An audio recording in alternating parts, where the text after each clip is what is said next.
மதிமுகம் நேயர்களுக்கு வணக்கம். இது அரசியல் தாக்கமும் பின்னணியும் வழங்குவதற்காக நான் தினேஷ். நான் நிரோஷா.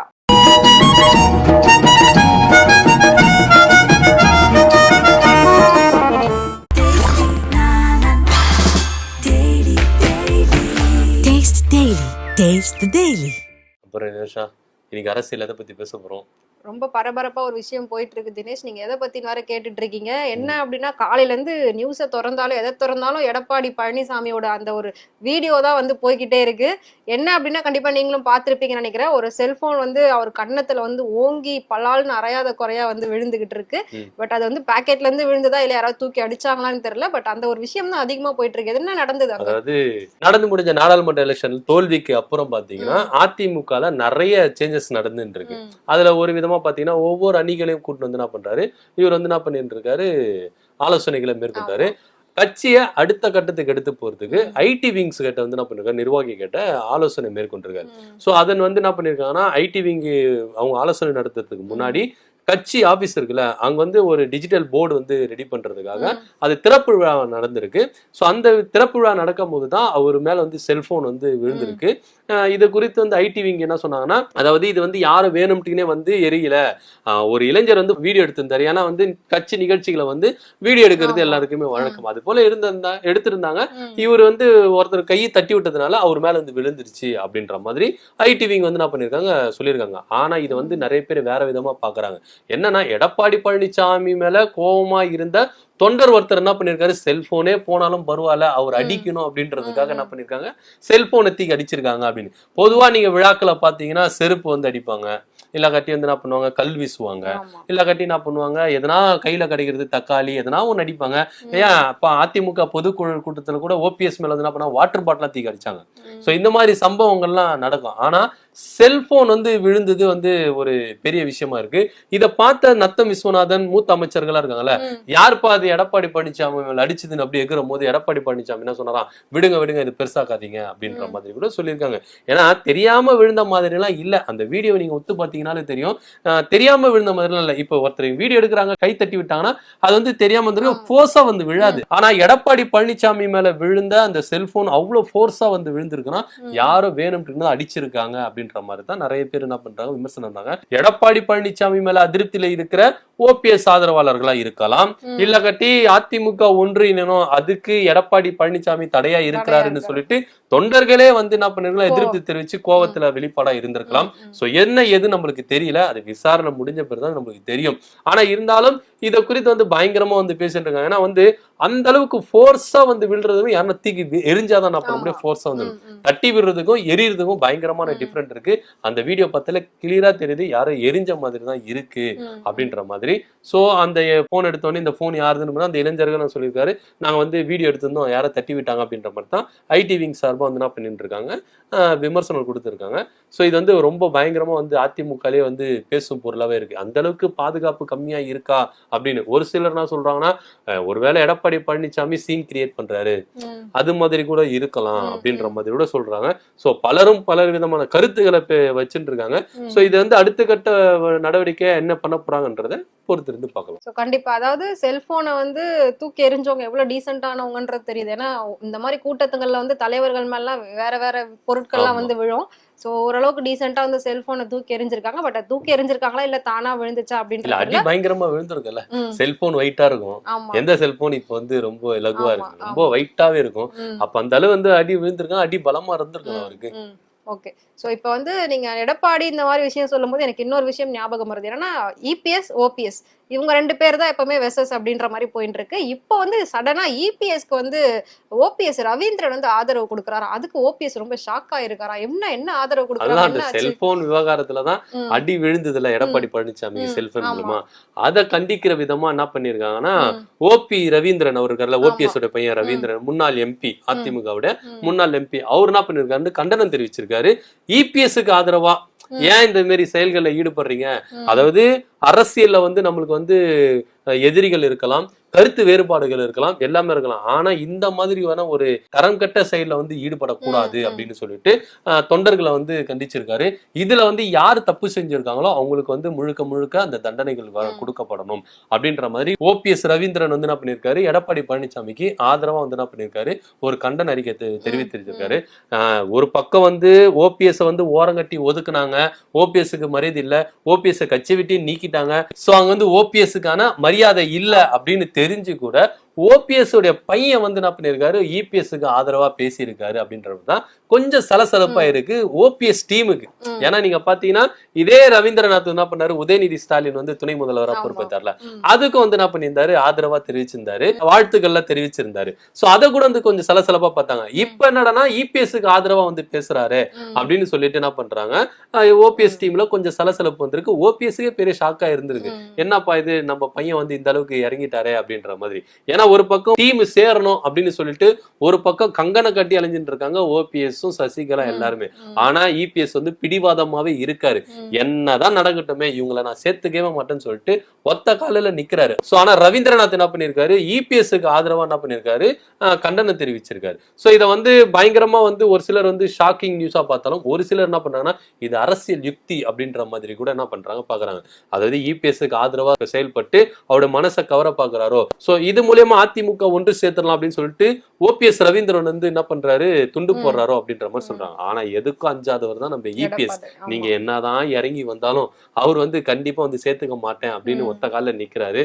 அதிமுகவை நான் சின்ன பின்னாம ஆக்காம விட மாட்டேன் அப்படின்னு சொல்லிட்டு ஒத்த கால நிக்கிறாராம் நம்ம இபிஎஸ். ஆனா இவங்க வந்து என்னதான் துண்டு போடுறாங்க, ஓபிஎஸும் சரி நம்ம ஓபிஎஸ் பையன் ரவீந்திரநாத்தும் சரி, என்னதான் துண்டு போட்டாலும் அங்க செல்லுபடி ஆகாது அப்படின்றது தான் இவங்களுக்கு எல்லாமே தெரியும். ஆனா இருந்தாலும் அரசியல் காழ்ப்புணர்ச்சி இருக்கக்கூடாது, எங்களுடைய எதிராளியா இருந்தாலும் இந்த மாதிரி செயல்களை ஈடுபட்டா நாங்க உடனே வந்து பொங்கி எழுவோம் அப்படின்றத ஓபிஎஸ் பையன் வந்து என்ன பண்ணிருக்காரு, நிரூபிச்சு காட்டிருக்காரு.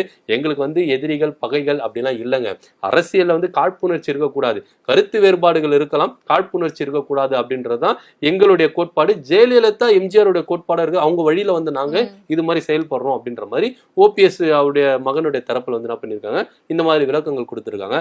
சோ ஓபிஎஸ் ரவீந்திரன் வந்து இபிஎஸ்க்கு ஆதரவா வந்து கருத்து தெரிவிச்சிருக்காரு அந்த செல்போன் எரிஞ்ச விவகாரத்துல.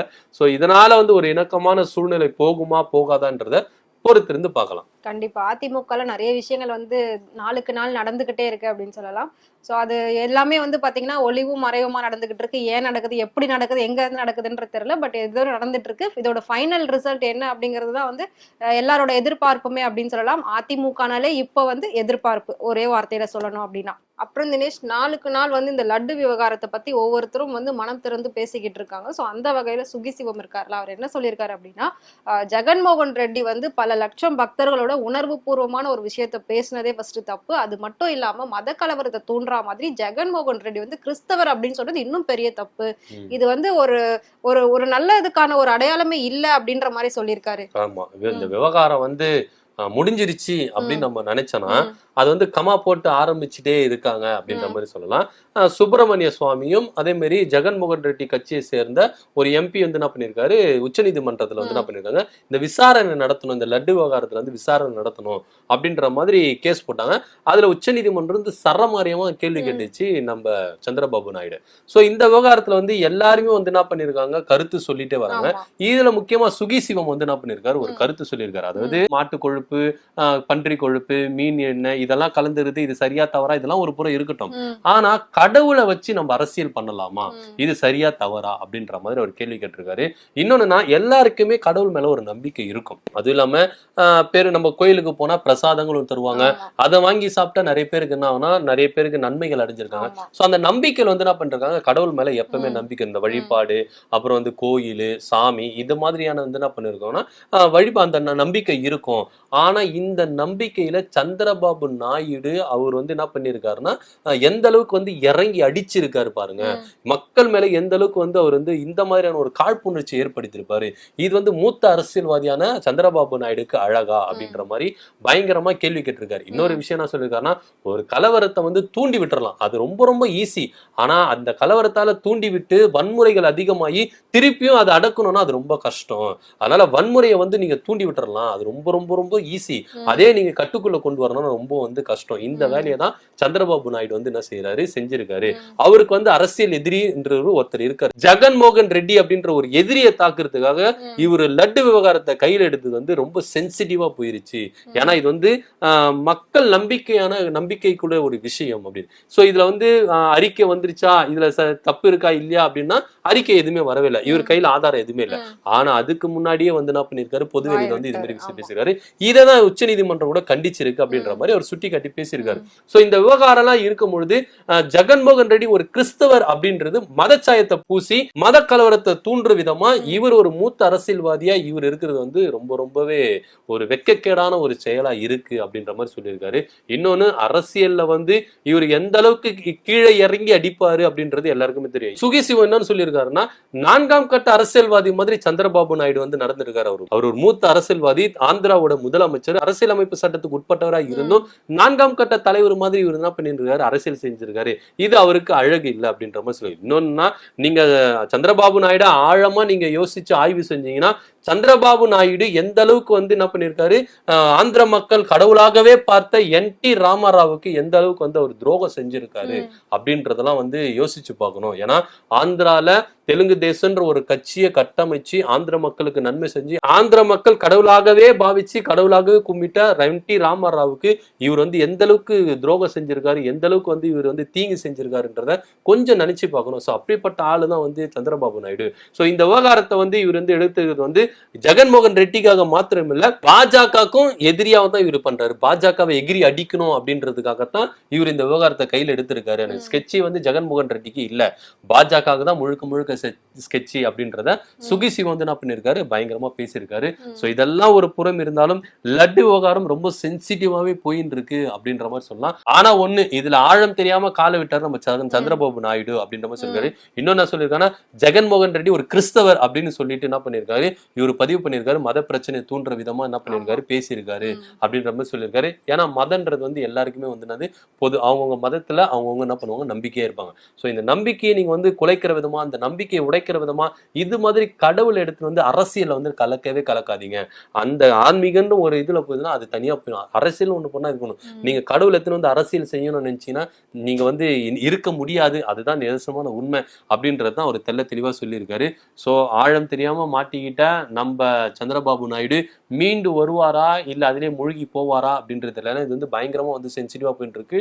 உச்ச நீதிமன்றம் கண்டனம் தெரிவிக்கிறதுக்கு எந்த அளவுக்கு வந்து கண்டனம் தெரிவிச்சிருப்பாங்க, ஒரு முதல்வரை கண்டனம் தெரிவிக்கிறாங்கன்னா அப்ப இந்த விஷயம் எந்த அளவுக்கு சென்சிட்டிவா போயிட்டு இருக்கு, இதுல ஆதாரமற்ற உண்மைகள் வந்து எந்த அளவுக்கு சந்திரபாபு நாயுடு வந்து வெளிப்படுத்தி இருக்காரு அப்படின்றதான். ஏன்னா பவன் கல்யாண் வந்து என்ன பண்றது தெளிவா இருக்காரு. ஸோ அவருக்கு வந்து இந்த விவகாரம் வந்து நாங்க என்ன பண்ணல, இதுல இது கலந்துருக்காங்க வெளியிட்டாங்களே தேதி, அதுலதான் இதை கன்ஃபியூசனு அப்படின்ற மாதிரி தான் அவர் சொல்லியிருக்காரு. இதுல வந்து நாங்க ஜெகன்மோகன் ரெட்டி குற்றம் சாட்டவே இல்லை அப்படின்னு சொல்லியிருக்காரு. ஒரு புறம் இவர் வந்து குற்றம் சாட்டலன்றாரு, ஒரு புறம் முதல்வர் வந்து என்ன பண்றாரு, ஜெகன்மோகன் ரெட்டி தான் காரணம் அப்படின்ற மாதிரி சொல்றாரு. ஸோ அரசியல் ஆதாயத்துக்காக இந்த விவகாரத்தை எடுத்து கையில எடுத்து இது மாதிரி அரசியல் பண்றாங்களா அப்படின்ற மாதிரி நிறைய பேர் கருத்துக்கள் தெரிவித்திருக்காங்க.